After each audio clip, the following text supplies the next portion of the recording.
Gloria, muchas gracias por venir de nuevo. Se cumplen 250 años del nacimiento de Humboldt. Debo confesar que hasta hace 2 años para mí Humboldt era la calle que era paralela a Fitzroy y a Bonpland. Y hace 2 años con Euge los dos leímos un libro que nos fascinó y lo charlamos muchísimo, que es un libro llamado La invención de la naturaleza, que escribió una investigadora de la India y que vivió mucho tiempo en Alemania, llamada Andrea Wulf. Así que nos parece todavía desde entonces, no dejamos de charlarlo, un personaje interesantísimo. Pero bueno, empecemos tal vez contando quién era, para los que no leyeron el libro también. Bueno, ¿no? Sí. En realidad eran 2 hermanos, que los 2 fueron muy importantes, Wilhelm y Alexander, que vivieron entre la segunda mitad del siglo XVIII y la primera mitad del siglo XIX. Bueno, vivieron en Berlín, pertenecieron a la aristocracia prusiana y se desarrollaron en temas relacionados con la cultura y con la ciencia. Wilhelm, el hermano, fue el creador de la Universidad de Berlín. O sea, una institución muy importante que tiene que ver mucho con nuestro país, porque la Universidad de La Plata, por ejemplo, fue creada con el modelo de la Universidad Humboldtiana que diseñó Wilhelm. Pero a quien estamos celebrando y recordando en estos días, justamente como ustedes dicen por los 250 años de su nacimiento, es Alexander. Alexander era un naturalista.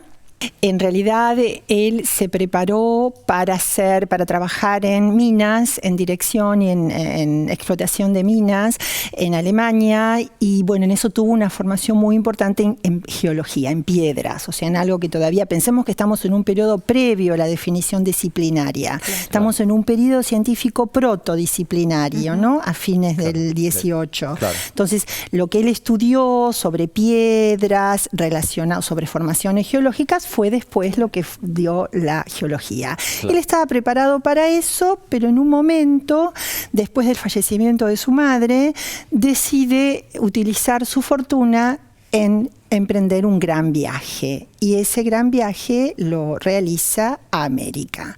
Él realiza viajes a América entre el año 1803 y 1805. Y bueno, ahí comienza el gran choque cultural, ¿no? El gran choque con la formación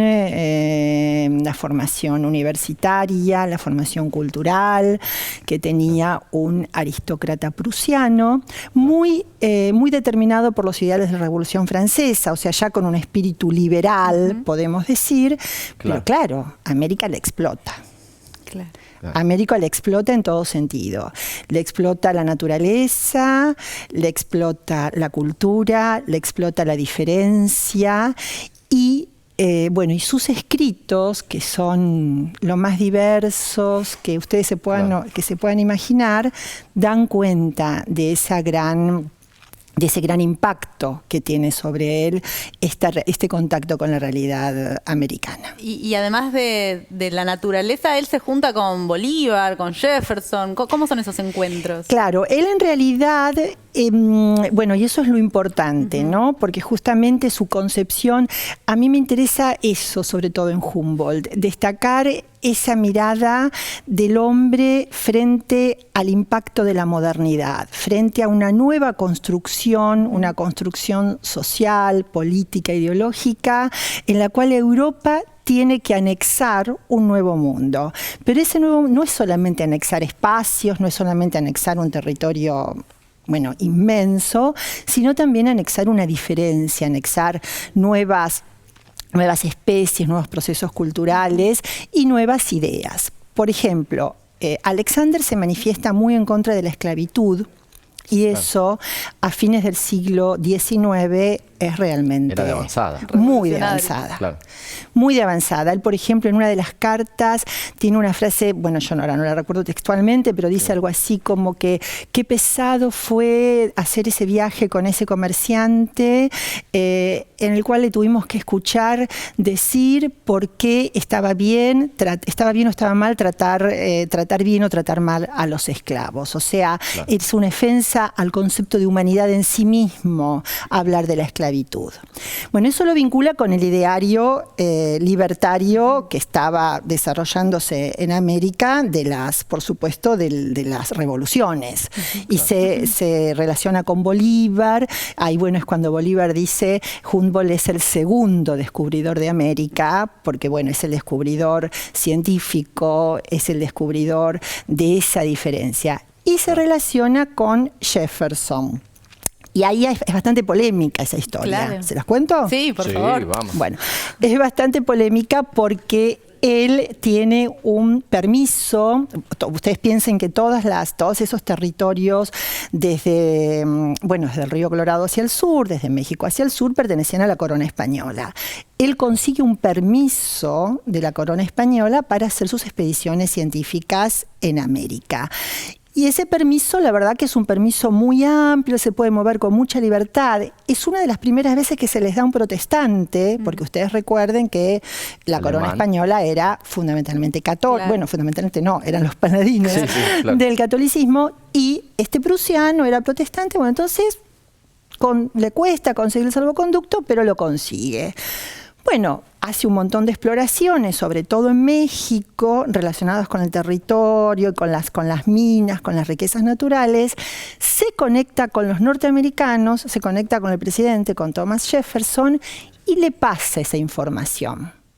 Pero se la pasa como un elemento de información científica. Claro. Bueno, y ahí hay un gran debate crítico y teórico, porque esa información fue utilizada por los norteamericanos para la invasión a todos los territorios de California, de lo que era el territorios españoles, que después pasaron a ser territorios americanos. Jefferson le estaba sacando información al explorador. Ahora, el explorador, yo siempre pienso que fue como que fue colapsado por esa nueva utilización de la ciencia, más allá de los intereses del propio científico. O sea, no creemos, en general, los que estudiamos esto, no creemos que Humboldt haya tenido per se una intención de ser un espía y de haber vendido la información, sino que él pensaba que la ciencia tenía que ir por carriles, digamos, más internacionales, menos relacionados con las políticas nacionales. Cosa que, bueno, a partir de ese momento también cada vez pasa menos, ¿no? En la historia de nuestra cultura. Y él, de hecho, refleja en sus libros una enorme fascinación por la naturaleza. Por eso el libro se llama La invención de la naturaleza, sobre su vida. Porque como que hasta ese momento, ahí me enteré yo también, la naturaleza era algo, había oscuridad, era peligrosa. Y eran recursos naturales. Donde se extraían cosas. Esta visión nuestra de la naturaleza como algo bucólico, algo lindo, con los pajaritos. Como algo interconectado, donde si perturbás acá, tenés consecuencias allá. Eso bueno, sí.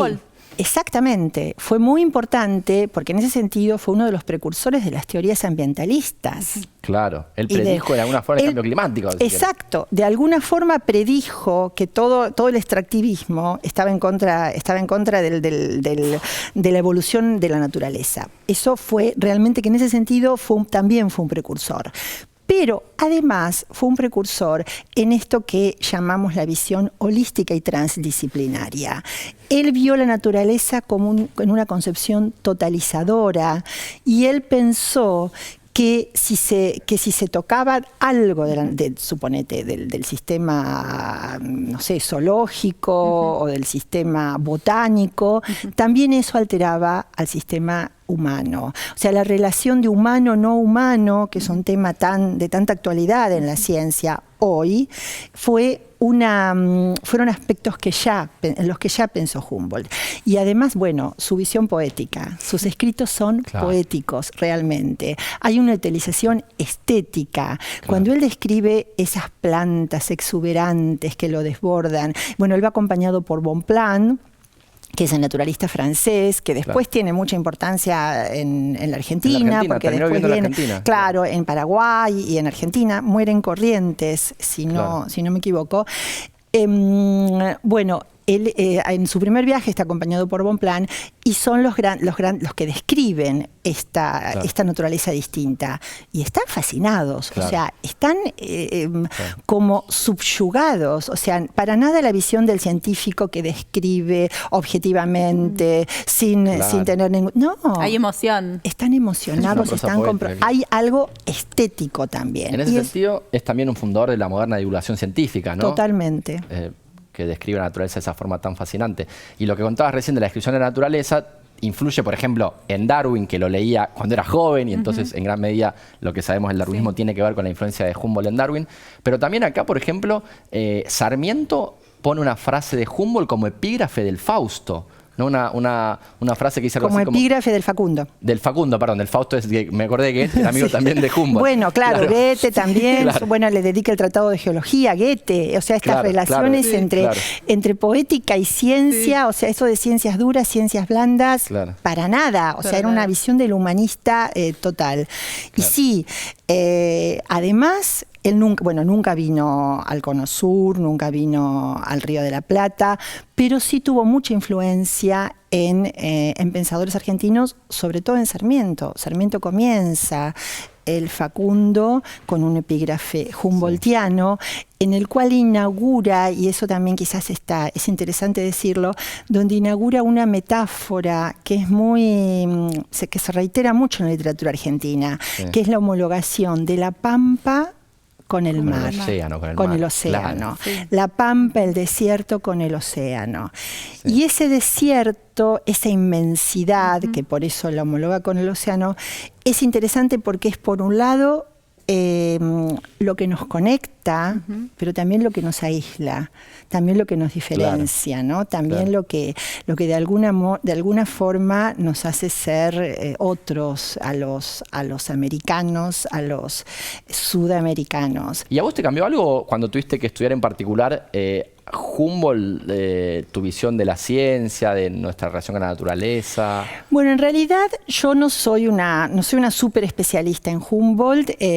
Accedí un poco indirectamente. ¿Por qué accedí a Humboldt? Bueno, yo tengo mucho contacto con Alemania, con las universidades alemanas, con la Fundación Alexander von Humboldt, porque soy becaria y soy embajadora científica en Argentina de esa fundación, y bueno, eso me conectó con el personaje, ¿no? Con el personaje también y con la construcción biográfica del personaje. Y ahí lo que descubrí, y eso me resultó muy interesante, es que muchos elementos en los que yo estaba interesada, en los que estaba estudiando, por ejemplo, la construcción del imaginario americano, la construcción de la modernidad, la búsqueda hoy de nuevos parámetros científicos, de nuevos paradigmas que terminen con esa confrontación entre ciencias duras y ciencias blandas, en ciencias sociales y ciencias naturales, que hay mucho.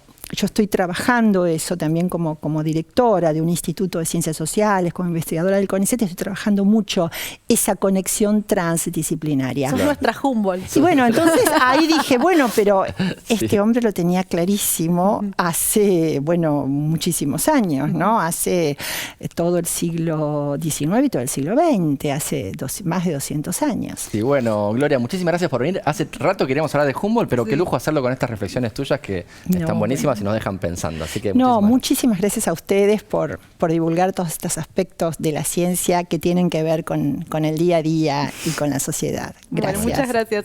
Y nosotros nos vamos a un corte y enseguida volvemos con más La Liga de la Ciencia. Todociencia.com.ar. Mucho más que noticias científicas. Es nano, es mega. La liga de la ciencia es alfa, es beta. La liga de la ciencia.